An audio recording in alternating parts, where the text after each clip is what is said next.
Namo tassa bhagavato arahato samma sambuddhassa. Namo tassa bhagavato arahato samma sambuddhassa. Namo tassa bhagavato arahato samma sambuddhassa. Para Romo, Ramani yang kami hormati, Bapak-bapak, Ibu-ibu, saudara-saudari sekalian, selamat pagi. Ya, hari ini kami akan berbincang-bincang dengan kalian tentang asal-usul Ratana Sutta. Jadi, mengapa Sang Buddha memberikan khotbah tentang Ratana Sutta ini?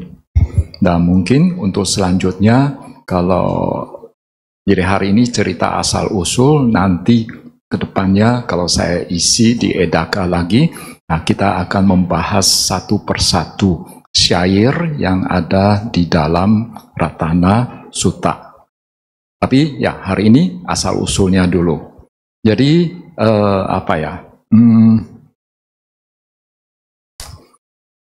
dikatakan bahwa kalau Ratana Sutta itu ada di dalam kitab Khuddaka Nikaya.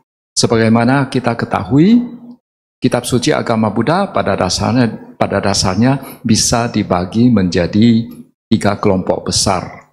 Sutta Pitaka, Vinaya Pitaka, dengan Abhidhamma Pitaka. Nah, di Sutta Pitaka, keranjang yang berisi tentang sutta-sutta itu dibagi lagi menjadi Digha Nikaya, Majjhima Nikaya, Sangyutta Nikaya, Anguttara Nikaya, dan Khuddaka Nikaya. Nah, di dalam Khuddaka Nikaya ini ada satu kitab yang namanya Khuddaka Patha. Ya, jadi beda ya, Khuddaka Nikaya sama Khuddaka Patha. Khuddaka Patha satu kitab, Khuddaka Nikaya kumpulan kitab-kitab. Nah, di dalam kitab Khuddaka Patha ini ada Ratana Sutta ini. Tapi kalau kita lihat susunannya, Manggala Sutta duluan, lalu Ratana Sutta, lalu Tirokuda Sutta, lalu Nidikanda Sutta, dan terakhir Karaniya Metta Sutta. Oleh kitab komentar dikatakan mengapa disusun demikian? Karena Manggala Sutta itu pada dasarnya menceritakan tentang kebaikan yang seyogianya dilakukan oleh diri sendiri. Jadi itu ditujukan pertama-tama ke diri sendiri dulu. Bagaimana cara melindungi diri sendiri dengan melakukan berbagai jenis perbuatan baik. Lalu setelah Manggala Sutta, lalu Ratana Sutta. Nah, Ratana Sutta itu kalau tadi Manggala Sutta bagaimana melindungi diri sendiri. Kalau Ratana Sutta bagaimana melindungi pihak lain. Ya, bagaimana melindungi pihak lain. Begitu juga Tirokuda Sutta. Bagaimana kalau Ratana Sutta melindungi pihak lain, yaitu manusia-manusia. Lalu kalau Tirokuda Sutta, bagaimana melindungi pihak lain, tapi itu ke peta, makhluk peta. Nah, jadi pada dasarnya ya Ratana Sutta itu ya bagaimana melindungi pihak lain. Kok bisa melindungi pihak lain? Nah, kalau kita lihat cerita asal-usulnya, ya mungkin kita akan paham mengapa kitab komentar mengatakan demikian. Nah, secara ringkas dulu, ya, secara ringkas, karena nanti secara detail ada lagi. Ya, secara ringkas, mengapa Sang Buddha membabarkan Ratana Sutta? Karena waktu itu di kota Wesali sedang terjadi bencana kelaparan. Nah, jadi waktu itu Sang Buddha sedang tinggal di kota Rajagaha.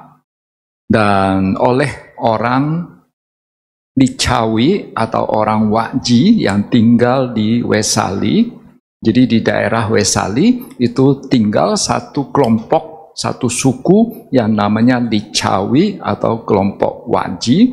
Itu lantas mereka ini datang ke kota Rajagaha untuk minta Sang Buddha ini bagaimana caranya supaya bencana yang ada di kota Wesali ini bisa lenyap, bisa hilang. Nah, lantas untuk melenyapkan bencana yang ada di kota Wesali inilah, maka Ratana Sutta ini dibabarkan oleh Sang Buddha. Jadi boleh dikatakan peran Ratana Sutta atau fungsi Ratana Sutta di agama Buddha, terutama Theravada, itu memang fungsinya untuk apa ya? Biasanya dibaca pada saat terjadi bencana. Misalnya sekitar 20 tahun yang lalu, waktu saya sedang di Myanmar, waktu itu terjadi SARS. Mungkin yang muda belum mengalami itu, tapi yang sudah 40-an tahun, 30-an tahun, ya mungkin masih ingat waktu itu mirip-mirip sama COVID. Ya, mirip-mirip sama COVID, waktu itu terjadi SARS.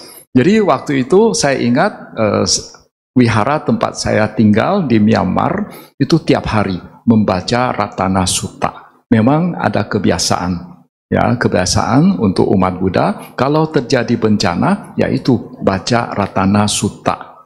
Bisa sehari baca 3 kali atau bisa lebih banyak lagi. Kalau 3 kali hanya setengah jam, singkat, ya sebetulnya tidak lama, ya tapi bacanya lengkap. Ya, kadang-kadang bantenya kalau baca Ratana Sutta biasanya singkat, hanya 6 syair saja. Tapi kalau secara lengkap itu bisa sampai belasan syair. Ya, jadi itu kira-kira secara ringkas mengapa Sang Buddha membabarkan Ratana Sutta. Nah, tadi dikatakan waktu itu Sang Buddha sedang tinggal di kota Rajagaha. Jadi kalau kita lihat peta India, memang ajaran Buddha itu terutama waktu awal-awal Sang Buddha masih hidup, waktu awal-awal penyebaran ajaran Buddha, ajaran Buddha itu terutama beredar di daerah utara India, dekat kaki gunung Himalaya, ya seperti kota Sawati, ya kota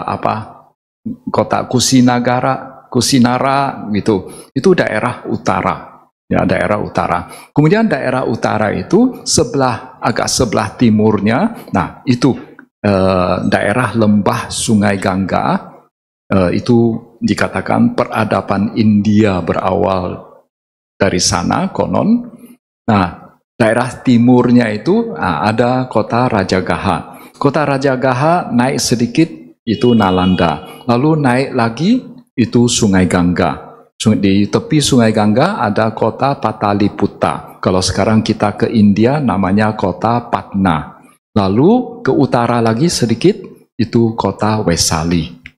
Jadi dari daerah Rajagaha ke Sungai Gangga itu dikatakan 5 yojana. 5 yojana ya saya sempat tanya ke AI, ya sekarang kalau saya ceramah banyak konsultasi sama AI. Dari kota Rajagaha ke Sungai Gangga berapa jauhnya? Katanya 300 km lebih. Saya agak aneh, harusnya tidak sejauh itu. Rupanya itu kalau pakai bis. Yang maksud itu kalau kita pakai jalur yang ada jalannya agak jauh. Tapi saya tanya lagi, kalau secara geografi secara geografi itu jarak terpendek kota Rajagaha ke Sungai Gangga berapa? Sekitar 50-60 km. Berarti 1 yojana itu memang sekitar antara 12-16 km. Nah, kemudian dari Sungai Gangga naik ke kota Wesali itu dikatakan 3 yojana. 3 yojana sekitar 40 km.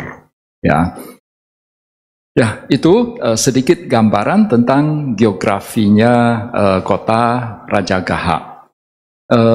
Sekarang jam berapa? Boleh tahu? 10:30. Itu terpaksa saya agak ringkas. Sebetulnya masih ada cerita mengapa orang yang tinggal di Wesali itu disebut Licawi. Lalu mengapa juga disebut sebagai Wanji. Oke, mungkin secara ringkas saja. Jadi ceritanya, di daerah barat dari kota Rajagaha ada yang namanya Banarasi, kota Varanasi. Kalau sekarang namanya kota Benares. Kota Benares sangat dari dulu, zaman Sang Buddha masih hidup, itu sudah sangat terkenal kainnya yang sangat halus. Ya. Nah, konon dulu di kota Benares ada seorang raja. Dia punya seorang permaisuri. Permaisurinya hamil, lalu setelah mengetahui istrinya hamil, Raja Varanasi sangat gembira. Oh ya, kalau kalian dengar istilah raja di India, itu biasanya itu raja kecil. Jadi di India itu ada ribuan raja-raja kecil. Mungkin kalian dengar, Siddhartha Gautama itu anak dari Raja Sudodana. Jangan berpikir itu Raja Sudodana itu seorang raja besar gitu, bukan. Dia raja kecil. Karena di India itu ada ribuan raja kecil, raja-raja kecil. Karena waktu itu India terpecah-pecah. Jadi agak beda sama di Tiongkok. Yang namanya raja, seorang kaisar, yaitu dia menguasai wilayah yang sangat luas dan hanya satu-satunya raja. Tapi di India itu masing-masing itu semua adalah raja kecil-kecil gitu, raja-raja kecil. Jadi ini waktu itu Raja Varanasi, dia setelah mendengar istrinya hamil, dia gembira sekali, ditaruh di satu kamar yang khusus, lalu melahirkan anak di kamar yang khusus juga. Ternyata setelah anaknya lahir, ternyata yang lahir itu bukan seorang bayi normal, tapi gumpalan daging. Tapi ini legenda ya, ini legenda. Jadi jangan terlalu serius ya. Namanya legenda. Jadi ini gumpalan daging, lalu dia tidak berani kasih tahu ke suaminya, takut nanti suaminya mencemooh dia. Kamu kok bukan melahirkan anak yang normal ya, tapi malah melahirkan satu gumpalan daging gitu. Akhirnya karena takut sama suaminya, akhirnya gumpalan daging ini dia hanyutkan ke sungai. Nah, rupanya waktu itu ke Sungai Gangga. Jadi kota Varanasi juga dekat Sungai Gangga. Lalu kebetulan waktu itu ada seorang petapa yang tinggal di tepi Sungai Gangga. Dia lihat ada satu benda terapung di sungai, lalu dia coba ambil, lalu ternyata ada gumpalan daging, dan gumpalan daging ini tidak busuk. Sehingga dia pikir, ini janin yang belum mati, masih hidup. Sehingga dia ambil, dia simpan. Setelah itu konon gumpalan daging ini terbelah menjadi dua. Terbelah menjadi dua, ya saya singkat saja ya. Lalu setelah dipelihara lagi, lama-lama menjadi masing-masing gumpalan daging muncul 5 tonjolan, kepala, 2 tangan, sama 2 kaki. Akhirnya lama-lama lagi menjadi satu bungkusan yang berisi bayi. Satu bayi laki-laki, satu bayi perempuan. Lalu setelah bayi ini mulai keluar dari selaputnya, lalu petapa ini kalau dia pindah patah, dia dapat susu, dia kasih susunya ke bayi ini. Lalu lama-lama penduduk sekitar tempat petapa itu hidup melihat petapa ini memelihara bayi, kurang cocok untuk petapa, kita saja yang memelihara. Akhirnya mereka memelihara kedua bayi ini. Tapi petapa ini memberi pesan bahwa bayi ini mereka punya hoki yang besar. Ya, mereka punya kebajikan besar. Jadi kalian pelihara dia baik-baik, kemudian nanti setelah dia berusia 16 tahun, yang laki-laki berusia 16 tahun dikasih satu petak tanah, lalu dibangunkan sebuah sebuah istana untuk dia, sebuah benteng begitu untuk dia.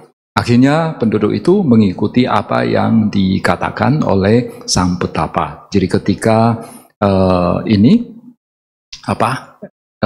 sang kedua anak ini tumbuh besar, lalu mereka dibangunkan, dikasih sepetak tanah besar dan dibangunkan istana atau benteng, dan keduanya dinikahkan. Karena petapa ini juga memberi pesan bahwa kedua anak ini dinikahkan. Ya, kalau zaman sekarang itu namanya kan bukan incest, incest ya, incest. Ya, itu akan melahirkan keturunan yang tidak normal. Tapi kembali lagi, ini cerita legenda, ya. Jadi konon kedua anak ini setelah nikah lalu menghasilkan keturunan. Dan waktu mereka kedua anak ini waktu masih lahir, waktu masih bayi baru lahir begitu, itu kulitnya itu sedemikian halusnya itu sehingga kelihatan seperti tidak punya kulit. Nah, seperti tidak punya kulit, licawi itu artinya tidak punya kulit. Ya, jadi jadi karena kedua anak ini waktu kecil seolah-olah tidak punya kulit, jadi karena kulitnya saking halusnya sehingga keturunannya itu disebut sebagai licawi. Lalu kedua anak ini setelah tumbuh besar, ya, waktu kecil, ya, jadi mereka itu main-main sama penduduk sekitar awalnya. Lalu karena mungkin punya darah bangsawan. Jadi kalau main-main begitu ya mereka agak patau kalau bertengkar gitu ya mereka pukulin anak yang lain begitu, sehingga anak-anak pada takut sama mereka. Jadi jadi seringkali anak-anak dipukul lalu pulang ke rumah, lantas orang tua tanya, kenapa sampai berdarah-darah?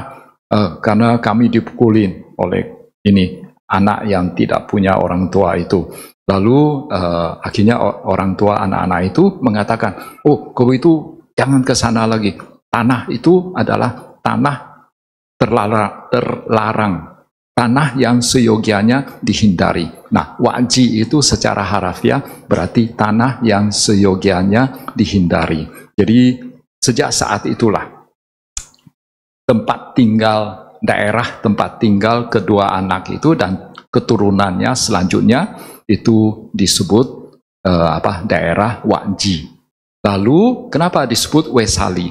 Jadi kedua anak ini ya setelah dewasa menghasilkan banyak keturunannya makin banyak sehingga kota yang istana atau benteng yang didirikan sudah tidak muat lagi. Akhirnya dirobohkan, dibuat yang lebih besar lagi.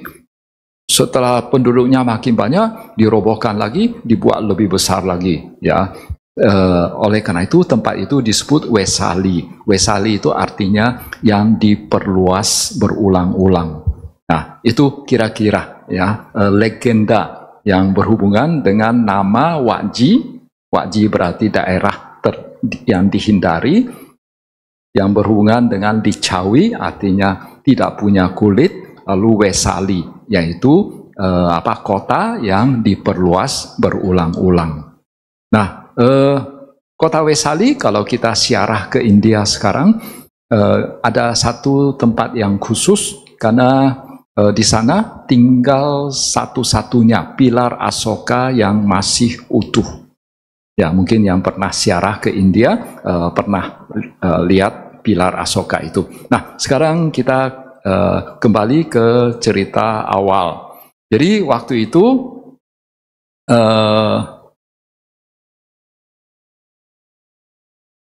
jadi waktu itu Sang Buddha sedang tinggal di kota Rajagaha, dan di Wesali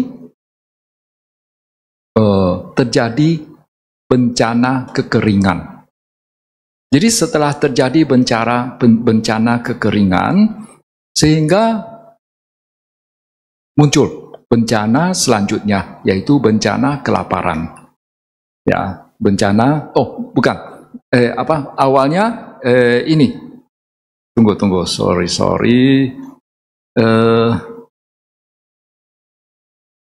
Ya, jadi waktu itu muncul bencana kekeringan. Lalu karena padi-padian menjadi berkurang sehingga muncul bencana kelaparan. Jadi ada 3 bencana. Pertama kekeringan dulu, lalu paceklik, ya, lalu ini kelaparan, ya, bencana kelaparan. Dan jadi setelah terjadi bencana kelaparan seperti ini, banyak sekali orang yang mati. Ya, banyak orang yang mati. Lalu mayat tersebar di mana-mana. Di India itu hanya orang kaya saja yang mampu melakukan kremasi. Sedangkan kalau rakyat jelata meninggal biasanya digeletakkan begitu saja. Di India tidak punya kebiasaan menguburkan jenazah. Jadi oleh karena itu sampai sekarang pun waktu COVID terjadi, ya mungkin kalian baca berita banyak mayat bertebaran di mana-mana. Karena memang di India itu hanya orang kaya yang mampu melakukan kremasi. Karena untuk kremasi membutuhkan biaya besar. Perlu beli kayu. Sedangkan penduduk jelata, rakyat jelata itu tidak mampu membeli kayu. Dan jadi karena jenazah tersebar di mana-mana, lalu konon itu mendatangkan amanusa, mendatangkan banyak makhluk halus, banyak yaka-yaka yang datang ke kota Wesali. Dengan banyaknya makhluk halus, banyaknya yaka yang datang, ya, lalu itu menambah jumlah orang yang meninggal. Ya, lalu setelah makin banyak orang meninggal, akhirnya bencana berikut adalah penyakit menular, menyebar. Jadi waktu itu terjadi 3 bencana lagi, yaitu 1 bencana kelaparan, lalu membuat banyak orang meninggal. Lalu bencana berikutnya bencana makhluk halus, bikin tambah banyak orang meninggal lagi. Lalu bencana penyakit, ya, menular, ya, itu bikin makin banyak orang meninggal. Dan waktu itu, ya, penduduk kota Wesali sangat bingung. Lalu mereka mereka berunding. Ini kenapa kota Wesali ini bisa terjadi bencana seperti ini? Jangan-jangan raja kita ini yang tidak benar, ya. Jangan-jangan raja kita yang tidak benar. Jangan-jangan raja kita itu dia naik tahta tidak sesuai dengan tradisi yang ada. Akhirnya mereka datang menghadap ke sang raja. Raja, saat ini kota Wesali sedang terjadi bencana. Biasanya kalau terjadi bencana seperti ini, rajanya bisa jadi bermasalah. Nah, mungkin waktu itu rajanya tidak begitu otoriter, ya. Kalau rajanya otoriter, siapa yang berani ngomong begitu? Langsung dipenggal kepalanya. Jadi rajanya juga cukup demokratis, ya. Jadi rajanya mengatakan, kalau begitu nanti kita melakukan pertemuan saja penduduk kota Wesali. Nanti kalian coba periksa apakah saya naik tahtanya ini sesuai dengan aturan atau tidak. Nah, lalu penduduk pun kumpul. Lalu masing-masing membahas satu persatu bagaimana prosedur naik tahtanya sang raja. Ternyata tidak ditemukan adanya cacat. Akhirnya raja bilang, nah ini sekarang saya tidak punya cacat. Bagaimana solusinya? Akhirnya ada penduduk yang mengatakan, ini ada 6 guru, ya, 6 guru spiritual yang terkenal. Konon ketika suatu daerah terjadi bencana, mereka hanya datang saja, itu bencananya langsung hilang. Ya, karena memang sejaman dengan Sang Buddha ada muncul 6 guru spiritual. Kalau nggak salah di Surabaya kemarin saya ada cerita tentang hal ini. Tapi di wihara lain. Apa ajaran dari 6 guru spiritual itu. Nah, lalu ada lagi yang mengatakan, ini di kota Rajagaha ada berdiam seorang Buddha. Konon kalau Buddha ini dia datang ke satu tempat, juga tempat itu langsung hilang bencananya. Akhirnya penduduk itu bersepakat bahwa mereka akan mengundang Buddha untuk datang ke kota Wesali, supaya bencana di kota Wesali ini bisa hilang. Lantas mereka mengutus 2 raja kecil yang lainnya untuk menghadap. Waktu itu ada yang mengatakan, Buddha itu dia dilayani oleh Raja Bimbisara yang tinggal di kota Rajagaha. Jadi di India waktu itu banyak kerajaan kecil, tapi di antara kerajaan kecil ada 2 kerajaan yang agak besar, yaitu kerajaan Kosala dengan kerajaan Magadha. Kerajaan Kosala rajanya Raja Pasenadi, ibu kotanya kota Sawati, kalau sekarang Sravasti. Lalu satu lagi kerajaan Magadha. Ibu kotanya kota Rajagaha dan rajanya itu Raja Bimbisara. Jadi ada penduduk yang mengatakan itu Sang Buddha itu dilayani oleh Raja Bimbisara. Jadi kalau kita mengundang Sang Buddha datang harus izin dulu sama Raja Bimbisara. Nah, lalu ada lagi yang mengatakan Raja Bimbisara mana mau kasih Sang Buddha datang. Ya, lalu ada yang mengatakan, kalau begitu kita siapkan banyak hadiah saja untuk Raja Bimbisara. Ya, sogok nih, ya. Jadi akhirnya mereka mengutus 2 raja kecil ke sana, lalu membawa banyak hadiah. Pertama-tama mereka menghadap dulu ke Raja Bimbisara. Ketemu Raja Bimbisara, lalu mereka ceritakan, di kota Wesali sedang terjadi bencana, kami ingin mengundang Sang Buddha untuk datang, supaya bencana ini bisa dilenyapkan. Lalu Raja Bimbisara mengatakan, ya kalian tahu apa yang seyogianya kalian lakukan. Ini artinya Raja Bimbisara dia juga tidak berani untuk maksudnya itu melarang atau mengiyakan. Kan Sang Buddha mau ke kota Wesali atau tidak, harusnya bukan haknya Raja Bimbisara yang menyatakan boleh atau tidak. Justru harusnya Sang Buddha yang harus memutuskan. Jadi Raja Bimbisara juga tidak berani, ya. Jadi beliau mengatakan, kalian tahulah apa yang seyogianya kalian lakukan. Akhirnya utusan itu datang menghadap ke Sang Buddha. Lalu ketika bertemu dengan Sang Buddha, mereka menceritakan kondisi kota Wesali. Lalu Sang Buddha dengan kekuatan batinnya, beliau melihat sebetulnya apa yang terjadi. Lalu beliau juga melihat bahwa kalau beliau membabarkan Ratana Sutta, dikatakan kekuatan dari Ratana Sutta ini akan menyebar ke banyak sekali semesta, ya, banyak sekali tata surya. Jadi saking kuat, saking hebatnya Ratana Sutta ini. Juga konon ketika Ratana Sutta ini selesai dibabarkan, juga akan banyak makhluk yang mencapai kesucian. Ya, misalnya Dhammacakkappavattana Sutta. Selesai Sang Buddha membabarkan Dhammacakkappavattana Sutta dan Anattalakkana Sutta, itu hanya 5 orang yang mencapai kesucian. Tetapi yang para dewa yang mencapai kesucian itu sampai jutaan. Jadi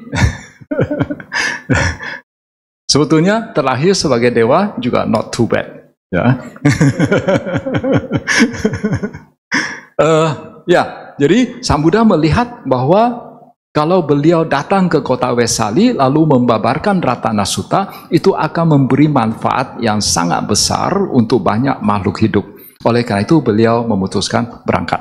Lalu beliau berkata para utusan dari kota Wesali, ya saya akan berangkat ke sana. Lalu setelah itu menyebarlah berita, wah Sang Buddha mau berangkat ke kota Wesali. Lalu Raja Bimbisara pun mengetahui berita ini. Lantas Raja Bimbisara langsung datang menghadap Sang Buddha untuk mengkonfirmasi berita ini. Raja Bimbisara tanya, Sang Buddha, apakah betul Buddha akan berangkat ke kota Wesali? Lalu Buddha mengatakan, ya, saya akan berangkat. Kalau begitu saya akan siapkan jalan menuju kota Wesali. Akhirnya konon ya Raja Bimbisara ini jalan antara Raja Gaha sampai ke Sungai Gangga sepanjang 5 yojana. Itu bagian-bagian yang tidak rata itu diratakan, dibuat mulus begitu. Lalu setiap yojana dibangun satu wihara. Maksud itu wihara bukan pengertian tempat ibadah ya. Wihara sebetulnya arti sebenarnya itu adalah kediaman, tempat tinggal. Jadi setiap yojana dibuat satu tempat tinggal. Mengapa? Karena kalau biku jalan kaki, setiap hari itu hanya mampu jalan 1 yojana. Mirip sama sapi. Jadi definisi 1 yojana itu adalah jarak yang bisa ditempuh seekor sapi kalau sapinya jalan sampai sore. Dan itu kira-kira manusia mirip-mirip sama sapi juga kekuatan jalannya. Jadi setiap hari hanya 1 yojana. Lalu Raja bikin, lalu setelah siap, konon jalannya ditaburi dengan bunga-bunga begitu. Lalu mulailah Raja Bimbisara menghadap lagi ke Sang Buddha. Buddha, jalannya sudah siap, silakan berangkat. Akhirnya Sang Buddha bersama 500 biku lainnya sama-sama jalan kaki menuju ke kota Wesali. Jadi sampai di setiap hari jalan 1 yojana, lalu nginapnya itu di wihara yang dibangun oleh Raja Bimbisara. Sampai hari kelima, akhirnya sampai ke tepi Sungai Gangga. Sampai ke tepi Sungai Gangga, lantas Raja Bimbisara juga sudah siapkan perahu besar, ya, perahu besar ada khusus untuk perahu untuk Sang Buddha, dibuat 2 perahu besar, lalu digabung menjadi 1. Lalu udah Sang Buddha sama biku-biku yang lain nyeberangi Sungai Gangga. Sungai Gangga cukup lebar, ya, dan akhirnya sampai ke tepi Sungai Gangga bagian Wesali di seberang sana. Tapi sebelum waktu baru mau berangkat menyeberangi sungai, Raja Bimbisara sudah kasih tahu orang Wesali juga bahwa ini Buddha mau datang nih, ya. Jadi kalian harus menyambut Buddha. Akhirnya penduduk Wesali juga ini siapkan jalan yang mulus untuk Sang Buddha supaya bisa dari tepi Sungai Gangga bisa menuju kota Wesali. Akhirnya Sang Buddha menyeberangi Sungai Gangga. Begitu Sang Buddha menginjakkan kaki ke tepi pantai, ke seberang pantai seberang dari Sungai Gangga di bagian kota Wesali, konon waktu itu terjadi hujan yang sangat besar. Mulai dari wilayah tepi Sungai Gangga sampai ke kota Wesali. Sehingga kota Wesali yang awalnya banyak jenazah-jenazah itu semua karena air hujan yang sangat deras dan terjadi sedikit banjir, akhirnya jenazahnya itu semua tersapu, membuat kota Wesali menjadi bersih. Lalu setelah itu Sang Buddha lalu Sang Buddha bersama Bante Ananda sama yang lain-lain mulai jalan kaki ke kota Wesali. Sama. Jadi setiap 1 yojana nginap 1 malam, akhirnya sampai ke gerbang kota Wesali. Waktu sampai ke gerbang kota Wesali, lalu Sang Buddha ngomong ke Bante Ananda. Ini saya akan mengucapkan Ratana Sutta. Kamu harus ingat baik-baik. Nanti Anda membawa biku-biku yang lain, ya. Anda sambil sambil membaca Ratana Sutta, Anda keliling kota Vesali. Lantas kemudian udah Bhante Ananda ikuti apa yang dikatakan oleh Sang Buddha. Lalu beliau mulai mengambil patah, beliau pinjam patahnya Sang Buddha, masukin air, lalu sambil memerciki kota Vesali sambil baca Ratana Sutta. Mungkin ini asal mula mengapa Sang Buddha itu mengapa umat Buddha punya kebiasaan memerciki air. Nah, konon itu berasal dari sana. Jadi Bhante Ananda sambil keliling kota Vesali sambil memerciki air, sambil waktu itu membawa sejumlah sesajen. Jadi sebetulnya kalau umat Buddha memberikan sesajen kepada para dewa-dewa atau makhluk yang lain, sebetulnya itu tidak dilarang. Karena memang ada tradisi itu, Tapi jangan gara-gara saya ngomong begitu, lantas kalian rame-rame kasih sesajen. Sini juga ada sesajen. Jadi tidak dilarang, ya. Jadi tidak dilarang. Jadi konon, jadi setelah Bhante Ananda keliling begitu, yaka-yaka kan jenazahnya sudah tersapu oleh air hujan. Lalu masih makhluk-makhluk halus yang ada, yaka-yaka yang ada di kota Vesali waktu itu masih ada. Tapi begitu Bhante Ananda baca Ratana Sutta, yaka-yakanya langsung melarikan diri, sehingga kota Vesali menjadi bersih, ya, tidak ada lagi yaka-yaka atau makhluk halus yang lain. Dan akhirnya Sang Buddha jalan kaki menuju ke balai kota, tempat pertemuan penduduk. Lalu Sang Buddha di sana, ya, kembali membabarkan Ratana Sutta. Itu kira-kira asal mula mengapa Sang Buddha membabarkan Ratana Sutta. Jadi sekali lagi bahwa memang Ratana Sutta ya agak mirip-mirip mantra saktinya Theravada. Jadi kalau ada bencana, kalau ada ya itu memang biasanya dibaca oleh umat. Biasanya bacanya itu satu sutta lengkap minimal. Jadi Ratana Sutta itu sebetulnya dia adalah sejenis Satya Kiriya. Nanti di kesempatan selanjutnya saya akan jelaskan apa itu sebetulnya yang namanya Satya Kiriya. Mungkin kalian sering baca Parita Satya Kiriya. Dan namanya Satya Kiriya itu sebetulnya bukan hanya Parita itu saja. Sebetulnya masih ada Satya Kiriya yang lain. Salah satunya Ratana Sutta, Bojjhanga Parita, Watta Parita, itu semua masuk kategori jenis Parita Satya Kiriya. Ya, saya pikir itu saja cerita asal-usul Ratana Sutta. Sekarang jam berapa?